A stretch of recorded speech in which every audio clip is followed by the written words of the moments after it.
یہ ہمارے اندر کسی نے غلط فیڈ کر دیا ہے کہ ایک انسان، ایک کامیاب انسان سکلفل ہوتا ہے۔ جتنی وہ سکلز کے اوپر مہارت حاصل کر لے گا زندگی کے اندر وہ اتنا ہی کامیاب ہو سکتا ہے۔ دوسری طرف ایک انتہا یہ ہے کہ لوگ کہتے ہیں کہ صرف اللہ والا ہو جانے سے انسان دنیا اور آخرت کی تمام تر رہنمائیاں، تمام تر خوبیاں اور تمام تر کامیابیاں اور کامرانیاں حاصل کر لیتا ہے۔ یہ دوسری انتہا ہے۔ حتیٰ کہ نہ سکلز کی بنا پہ صرف کامیابی ملتی ہے اور نہ ہی صرف اللہ اللہ کا راگ لاپنے سے کامیابی زندگی کے اندر ملتی ہے۔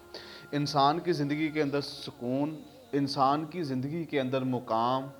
عزت، رہنمائی اور سب سے بڑی چیز سکون اور اللہ کا قرب اسے تب حاصل ہوتا ہے جب وہ اس دنیا کی حقیقتوں کو، اس کائنات کی ریالٹیز کو اور اللہ کے ساتھ سچی عقیدت کو صحیح معنی کے اندر وہ سمجھ لیتا ہے اور جان لیتا ہے۔ سکلز کے اوپر بھی وہ مہارت حاصل کرتا ہے، جتنا ہو سکتا ہے کوشش کرتا ہے، ماہر بنتا ہے، سکلفل بنتا ہے، اس کے اوپر محنت کرتا ہے، بے انتہا دن رات ایک کر دیتا ہے، لیکن اس کے بعد پھر وہ اس کے لیے، اس مہارت کے لیے، اس کے اثر کے لیے، اس کی تاثیر کے لیے وہ اللہ سے ہاتھ بھی اٹھاتا ہے، اللہ اللہ بھی کرتا ہے، اللہ کو بھی ساتھ ملاتا ہے، اور اس طرح وہ انسان سرخرو ہو جاتا ہے۔ یہ نہیں ہے کہ وہ صرف ایک جگہ پہ بیٹھا بیٹھا اللہ اللہ کرتا رہے، راہی بن جائے اور اللہ سے کہے کہ میں کامیاب کر دوں گا۔ ایسے لوگوں کو اللہ کامیاب نہیں کرتا، اور وہ جو لوگ صرف اپنی محنت کے بل پہ کامیاب ہونا چاہتے ہیں، اللہ ایسے لوگوں کو بھی کامیاب نہیں کرتا۔ آپ کو کامیاب ہونے کے لیے، کامران ہونے کے لیے اور اللہ کی بارگاہ میں سرخرو ہونے کے لیے دونوں فیکٹرز کو لے کے چلنا پڑتا ہے۔ آپ کو اپنا علم، اپنی ڈگری، اپنی تعلیم، اپنی مہارت، اپنی سکلز، اپنا بولنا، اپنا اٹھنا، اپنا آپ کی چال، یہ سارا کچھ آپ کو بہتر کرنا پڑتا ہے، لیکن اس کے ساتھ ساتھ ان چیزوں کی مقبولیت کے لیے، ان چیزوں کو اوپر اٹھانے کے لیے، ان چیزوں کو کامیاب بنانے کے لیے آپ کے پاس ایک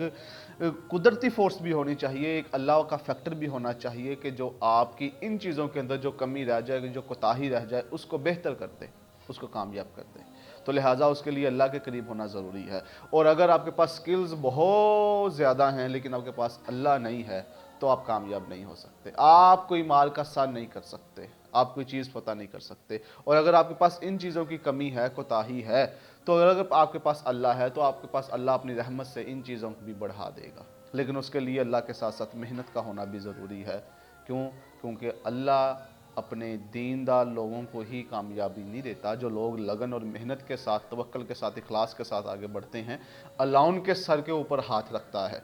تو لہٰذا آگے بڑھنے کے لیے ان دونوں فیکٹرز کو بیٹا، ان دونوں رہنمائیوں کو، ان دونوں ہاتھوں کو، ان دونوں بازوؤں کو، ان دونوں پہلوؤں کو آپ نے لے کے چلنا ہے کہ آپ کی پڑھائی، آپ کا علم بھی بہتر ہو اور آپ کا اللہ کے ساتھ تعلق کی بہتر ہو، آپ دنیا کے بھی تمام لوازمات سمجھتے ہوں اور آپ اپنے رب کے ساتھ رہنے کے بھی طریقے کو سمجھتے ہوں، آپ نبی کریم صلی اللہ علیہ وسلم کے راستے پہ بھی چلتے ہوں اور آپ کو دنیا کی نئی ٹیکنالوجیز کا بھی پتہ ہو۔ اس طرح آپ آگے نکل سکتے ہیں کہ آپ کو قرآنی سیاست کا بھی پتہ ہو، اور اس بار جو سیاست کھیلی گئی ہمارے ساتھ آپ کو ان چیزوں کا بھی علم ہو۔ یہ نہ ہو کہ آپ کو دنیا کی ہر ایک چھوٹی ایچی بیچی انٹیگریٹی کا پتہ ہو اور آپ کو دین کے مین فلسفے کا نہ پتہ ہو، اور آپ کو دین کی ہر ایک چیز کا پتہ ہو اور ادھر سے آپ بے بہرا ہوں۔ اس طرح کامیابیاں نہیں ملا کرتی، اس طرح کی عادتیں نہیں اٹھا کرتی۔ تو لہٰذا ان دونوں معاملوں کو لے کے چلنا ہے آپ نے، تو آپ دیکھیں گے کہ انشاءاللہ یہ دنیا بھی آپ کی ہوگی، آخرت بھی آپ کی ہوگی۔ اللہ آپ کو ادھر بھی سرخرو کرے گا، اللہ آپ کو ادھر بھی سرخرو کرے گا، اللہ اس ہجوم کو ادھر بھی قوم بنا دے گا اور اس قوم کو امت کے اندر کنورٹ کر دے گا، اور پھر رہنمائی کے لیے اللہ اپنے دین کے اس پہلوؤں کو جو ہمارے سامنے اجاگر نہیں ہو سکے اجاگر کر دے گا۔